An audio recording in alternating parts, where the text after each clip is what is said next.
TNPSC group 2 group 4 மற்றும் அனைத்து போட்டித் தேர்வுக்கும் உதவும் வகையில் தமிழ் தகுதி தேர்வில் 9ஆம் வகுப்பு புதிய தமிழ் பாட புத்தகத்தில் நம்ம ஒரு முக்கியமான தலைப்பு பார்க்க போகிறோம்.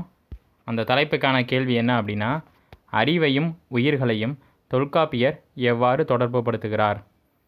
அறிவையும் உயிரினங்களையும் தொல்காப்பியர் எவ்வாறு தொடர்பு படுத்துகிறார்? இந்த பாட்டு எங்கே இருக்குது அப்படின்னா 9ஆம் வகுப்பு தமிழ் பாட புத்தகத்தில் இருக்குது. அதை தான் இப்போ நம்ம வீடியோவை பார்க்க போகிறோம். நீங்கள் தமிழ் தகுதி தேர்வு போயிட்டீங்க அப்படின்னாலே அனைத்து விதமான போட்டித் தேர்வுகளுக்கும் இதிலேருந்து கண்டிப்பாக 3 கேள்விகள் இடம்பெறும். கண்டிப்பாக இந்த வீடியோவை நீங்கள் பார்த்துருங்க.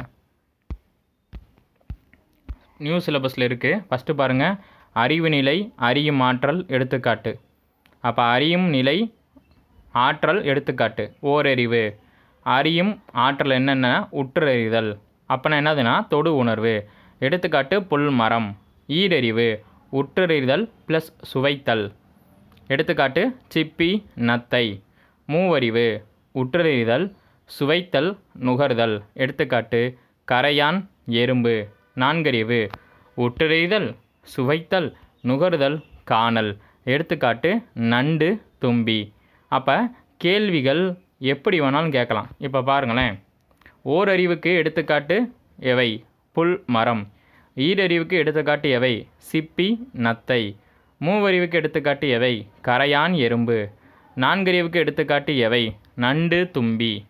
அப்போ இது ஒரு கேட்டகரி. இது ஓரறிவுக்கு அறியும் ஆற்றலை வரிசைப்படுத்துக அப்படின்னு கொடுத்துட்டாங்கன்னா உற்றறிதல். ஈரறிவுக்கு அறியும் ஆற்றலை வரிசைப்படுத்துக, உற்றறிதல் கூட்டல் சுவைத்தல். கூட்டல் சுவைத்தல். மூவறிவு, உற்றறிதல் ப்ளஸ் சுவைத்தல் ப்ளஸ் நுகருதல், அறியும் ஆற்றல். நான்கறிவு, உற்றறிதல் ப்ளஸ் சுவைத்தல் ப்ளஸ் நுகருதல் ப்ளஸ் காணல். அப்போ இது எல்லாமே உங்களுக்கு ரொம்ப தெளிவாக புரிஞ்சாதான் அவங்க எப்படி மாற்றி கேட்டாலும் நம்மளால் ஆன்சர் பண்ண முடியும். ஓரறிவுனா உற்றறிதல், ஈரறிவுனா உற்றறிதல் ப்ளஸ் சுவைத்தல், மூவறிவுனா உற்றறிதல் ப்ளஸ் சுவைத்தல் ப்ளஸ் நுகருதல். வார்த்தையை பாருங்கள், நுகருதல். 4 உற்றறிதல், சுவைத்தல், நுகருதல், காணல். அப்போ இதை மாற்றி மாற்றி கேட்டாலும் நம்மளால் கரெக்டாக ஆன்சர் பண்ண தெரிஞ்சிருக்கணும். அப்போ ஓரறிவுக்கு எடுத்துக்காட்டு புல் மரம், அறியும் ஆற்றல், தொடு உணர்வு, அதாவது உற்றறிதல். ஈரறிவுக்கு எடுத்துக்காட்டு சிப்பி, நத்தை, அறியும் ஆற்றல், உற்றறிதல் ப்ளஸ் சுவைத்தல். மூவறிவுக்கு எடுத்துக்காட்டு கரையான், எறும்பு, அறியும் ஆற்றல், உற்றறிதல், சுவைத்தல், நுகர்தல்.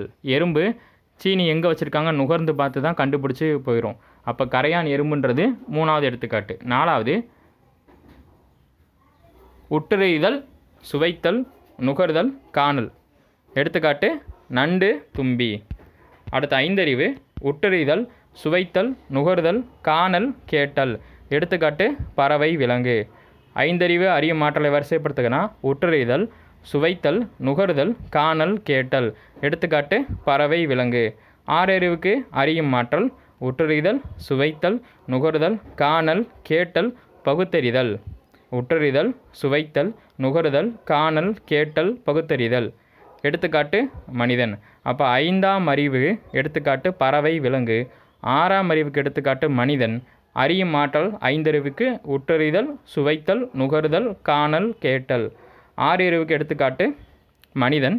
அது அறியும் ஆற்றல், உற்றறிதல், சுவைத்தல், நுகர்தல், காணல், கேட்டல், பகுத்தறிதல் அல்லது மனம்.